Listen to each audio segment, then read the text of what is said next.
Welcome everybody to the newest episode of Cross Border Talks. In this episode, I will have the pleasure to talk to Hugo Dos Santos, a Portuguese journalist, now a freelancer, but a man who has a huge experience in reporting on Portuguese events, on situation in his home country, who is also a documentary filmmaker, and with whom we will discuss the outcomes of the parliamentary elections in Portugal, seen in a wider context of a pan-European rise of the far right, which is also the case of Portugal, and also in the context of wider social problems that Portugal has been facing. Hugo, thank you very much for having accepted Cross Border Talks invitation. Thanks for the invitation. Okay. And so the Portuguese elections happened on 18th May, and this was a snap legislative elections. And the winner of this election is the Democratic Alliance, the center right to right wing alliance, with the far right party Chega coming second. Portugal, up to approximately 2019, was described as a exceptional country. It was some of the political scientists spoke of Portuguese exceptionalism, meaning being immune to the success of radical right parties. When everywhere in Europe for the previous decades, the far right parties gained ground in national parliaments, Portugal seemed to be a ground where people really are not interested in this kind of discourse. But this is no longer the case. In 2019, the Chega party had their first electoral successes, and right now they again multiplied the number of seats they had in Portuguese parliament. Hugo, what is the background of these developments? Why the turn to the right?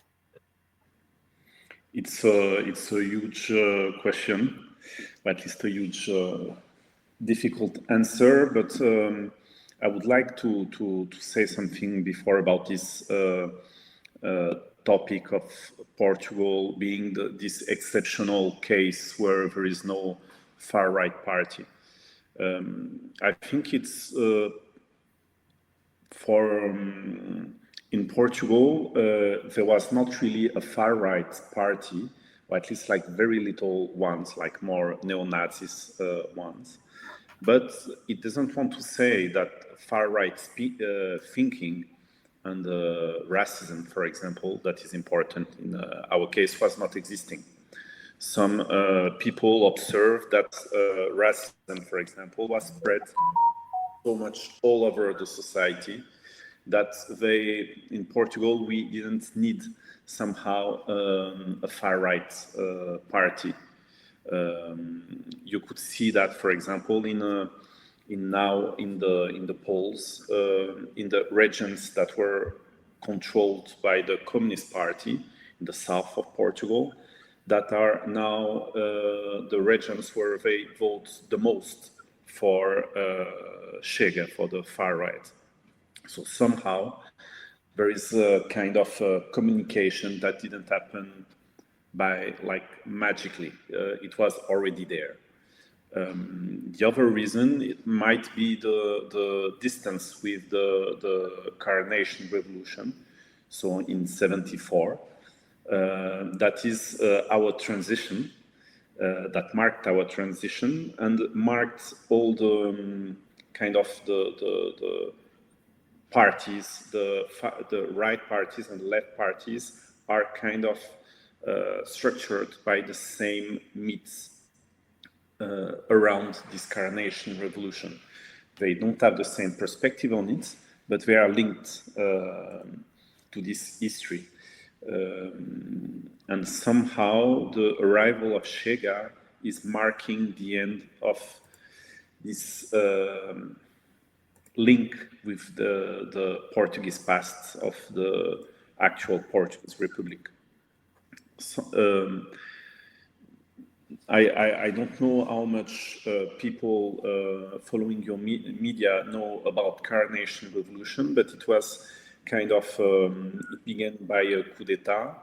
It continued somehow through a revolutionary process, quite complicated, that was almost arriving to a civil war.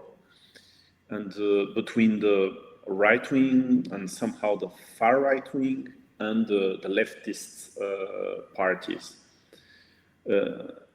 When the transition really went through elections and through a more traditional democratic parliamentary system, the right wing and the left wing somehow agree in a way not to go to the civil war, and like somehow the right wing abandoned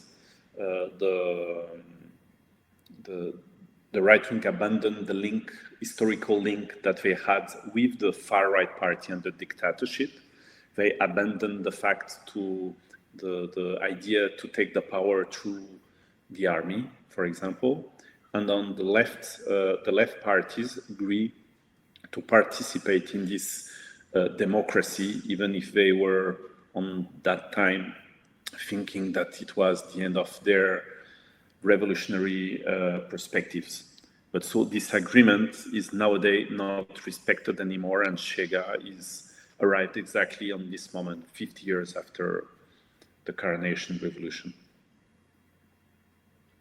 So, but why is the far right able to regroup and re-emerge while the, let's say, the far left or the more radical left-wing parties are failing? The fail of the bloc, the left-wing bloc, is also one of the unexpected results of this election. So there is, in reality, two questions in one question. I think, from the right perspective, the fact to have abandoned this agreement from the Carnation Revolution created something that the traditional right-wing voters began to vote for Chega without shame somehow, and specifically the young people, because the Chega is nowadays the party the most voted through the young Portuguese. After, there is also the fact that somehow the Chega party grew up through some topics that are still very present in Portugal. There is the anti-Gypsy racism that is very shared by the Portuguese society, and nobody thought to use it as an electoral argument before Chega.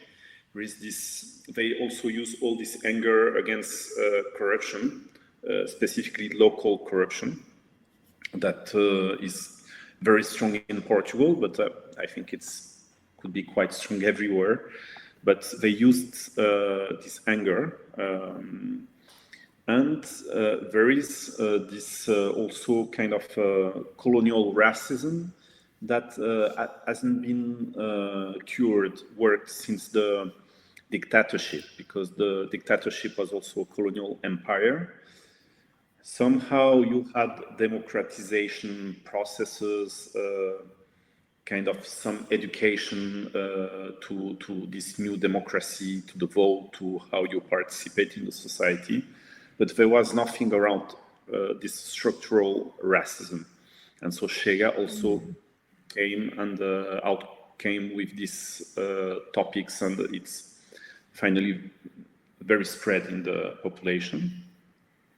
And after, there is now, it's a lot used, this fantasies around the migration, invasion, Islamophobia, and all these topics that you see spread everywhere in Europe and in United States. It's kind of a Trump arguments that are used also by Chega, and it's strangely popular. And the last maybe possibility is also that there is kind of this machist reaction of the youngsters, because the surveys, the polls are showing that among the youngsters, the young boys are voting 5 times more than the young women. So it's kind of also masculinist vote. But I don't think it's very different from the cases in the rest of Europe and in the United States. After your second part of the question was about the left, why the left failed. And I think the left failed because the left in Portugal, so we speak mainly about the Socialist Party, that is center left, the Communist Party, that is an old style Communist Party, quite similar with the Greek one, and some more little leftist parties like Bloco de Esquerda or Livre. And I think all these parties, their identity is really linked to the Carnation Revolution and all the process that came after. After 50 years, I think all these topics, these thematics, became somehow myths, frozen, and more kind of an identity matter. Somehow, I think that a lot of parties and people engaged in these parties in the left, they let the streets, they let the real relationship with the people, with the audience, for kind of way of being identified as left. I saw, for example, as an example, a lot of campaigns that were brought only through Facebook. All the activists were just putting like a little medal in their Facebook profile saying that I'm for that topic or that cause. And it's not enough. It's not enough. So it's one of the reasons of the fail. The other one is that this way to behave, I think, create blindness through some topics that are really important for the people. Nowadays, for example, the cost of living in Portugal now is very high. It's very difficult to live in the big cities, but not only the big cities.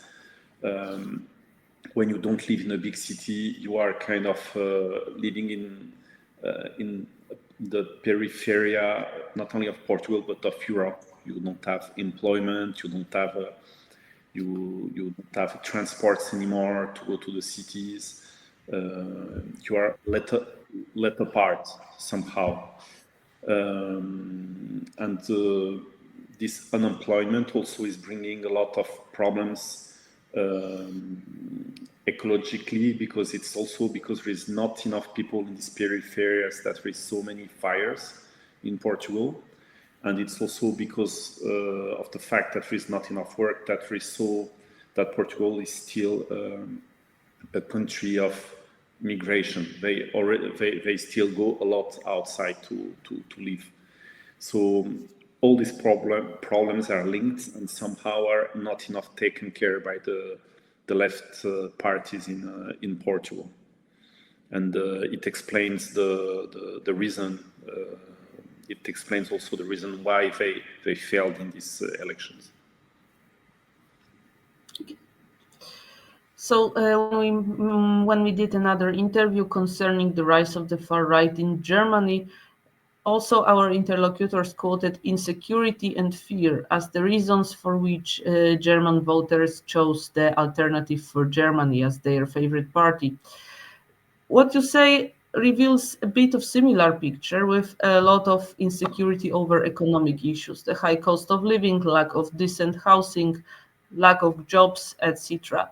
But there was another issue which makes voters all over Europe feel insecure, and which is also exploited by the far right. That is the migration issue. Could you elaborate a bit more on migration policy of Portugal and whether it contributed to resolving economical issues of Portugal or not really? So the specialists in Portugal say that migrants are contributing more to the society than the society is giving to them.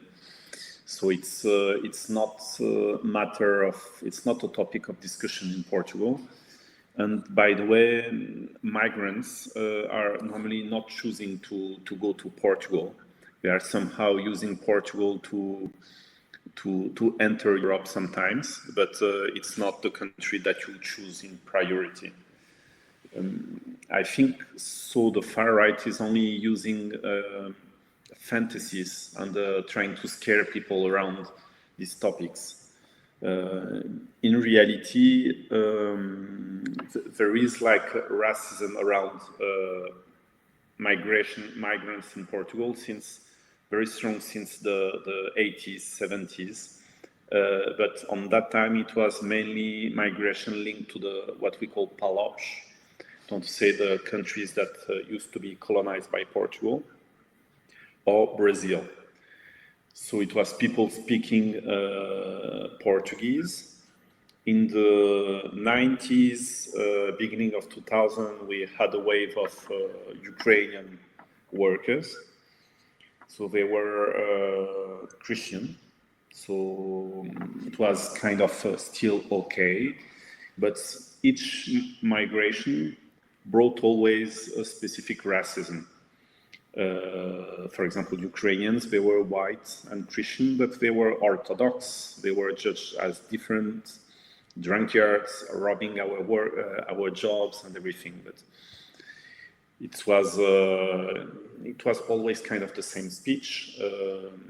Brazilians, for example, were since the 90s were very discriminated in Portugal. They are still discriminated. And it's the same kind of racism. They bring violence, they rob our jobs, blah, blah, and everything. But racism was spread all over the society, but I can't say that it was like the main topic for the people. It was something very peripheral on the lives of the people. It's only recently that I think through the fantasies brought from abroad that Chega managed to thought it was like an interesting topic and managed to brought it in the public audience. But on my point of view, it's only trying to invent something very scary that doesn't exist at all. I don't think migration is not a problem in Portugal, and it's not even an important topic. It's not like in Germany where they received 1 million of refugees suddenly. It's in Portugal, it's not the case. So you mentioned earlier a number of economic and everyday life issues. And now my question will be, is the government that will be formed after these elections, do you see they have the capability to tackle on these issues? Because they must be aware that if they don't do anything, then the next elections will be won by Chega.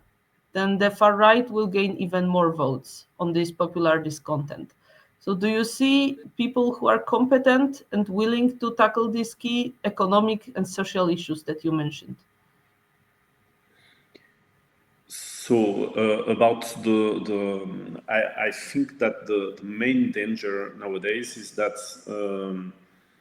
the PSD, that is so-called center-right party, but is in reality just a right party, is trying to hunt and to steal the voters from Chega.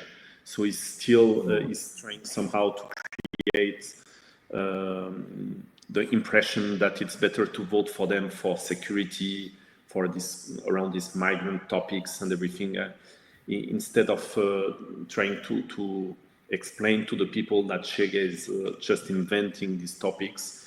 I think they are somehow trying to follow the path of populism, and it's the main danger in Portugal, because who knows what the center left the Socialist Party that lost these elections will do also to hunt to the same voters. So I think the main danger is there. After about creating a new government, it's kind of the same problem because the PSD cannot make governments by itself. So they will maybe try to form a government with the Socialist Party. But I think it will not happen. So they will probably try to make a minority government and searching for the votes of Chega or the Socialist Party and trying one law by one law, trying to seduce one or the other party. When we speak about answering to the real problems of the Portuguese, unfortunately, I don't think there is really parties that will work on the real topics. Even on the minority, in the little left minority parties that are in minority nowadays, I don't see a lot of hope because they are not somehow facing the real problems of the Portuguese. And for example, for the Communist Party, they are a lot focused on international issues. For example, the Communist Party is quite obsessed by the war in Ukraine, is pro-Russian party, and I think a lot of their discussions are around these topics, and they are not focusing on the real problems of the Portuguese. Well, that's not what the left party should do, at least in my understanding. And I am also really worried to hear that the Portuguese, let's say, mainstream parties are going to repeat the same mistakes that the center right and center left were doing all over Europe in the last decade, as nowhere coming closer to the far right populist parties, never allowed to effectively gain their voters, and instead the whole discourse, the whole political atmosphere in the country was shifting to the far right, very far right. This is also the case of my country. And hearing that there is really nobody wishing to tackle the problems, the real social problems, I must ask you a question: what next? What's next? It's what you asked. Yes. I don't know. I don't know what it's going to happen next. But on my point of view, I don't think Chega is and the leader of Chega, André Ventura, are big tacticians. I don't think André Ventura is a clever man. I don't think Chega is structured by clever people. I think just the people that should be opposed to Chega are also very bad organized, and they took it very. They didn't took the measure of the danger, and it's still, I think, linked to what I exposed in the beginning of our talk, that somehow they are searching to be on the left and not somehow to defend really the left perspective. So I could give an example, is that when Chega is organizing a meeting, or when Chega is putting posters all over Portugal, lying on the posters, there is almost nobody from the left that is going to oppose themselves to the Chega. And it's even discussed on between the left people that we should respect democracy, that we should not be violent and things like that. I think they are somehow losing their ideals for an identitarian cause. There was, for example, one ridiculous example. Somewhere in Lisbon, a poster was burned by some activists, anti-fascist activists, and they filmed the action. So it's more something to be spectacular, but they just burn it like it's nothing, it's a poster. And from there, you had a lot of discussions in the left between the activists that it was not nice to burn a poster, even if it was like almost a neo-fascist poster. So they are really afraid somehow of being engaged in the reality outside. The hope somehow in Portugal is that nowadays you have a new generation of activists coming from the peripheries of the cities, people with some migrant origins also, and organized and trying to focus on these topics. And it might be kind of a hope, but they are also somehow used by Chega to say that they are a minority and to somehow to play with the racism of the rest of the society. But it's something positive that is happening in Portugal. It's a new generation of activists that want to make something concrete in these areas. But I'm not sure they are enough to change something in Portugal. Perhaps this is only the beginning. And from what you've said, I can draw a conclusion that, as in many other European countries, what used to be a stable system, a more or less agreed upon political system with the same mainstream parties, is now coming to an end in Portugal. What was agreed 50 years ago is no longer valid. What the ideas that were agreed not to appear in the public, in the mainstream parties program, are now getting huge popularity. And in this situation, a completely new balance of forces will need to emerge. And if the people's rights are to be respected and if social problems are to be resolved, then there is a need for some renaissance on the left wing, because the far right is doing very well. So thank you very much for your insights. We will watch the situations in Portugal. We will watch how the events will develop. We will watch with interest if these new movements, new people's grassroots organizations can do a change in a country that deserves change, from what I understand. And thank you very much, Hugo, for being with us today. And everybody who listened to us, watched the video, don't forget to subscribe to Cross Border Talks, not to miss any of our interlocutors. Let's stay in touch and see you again.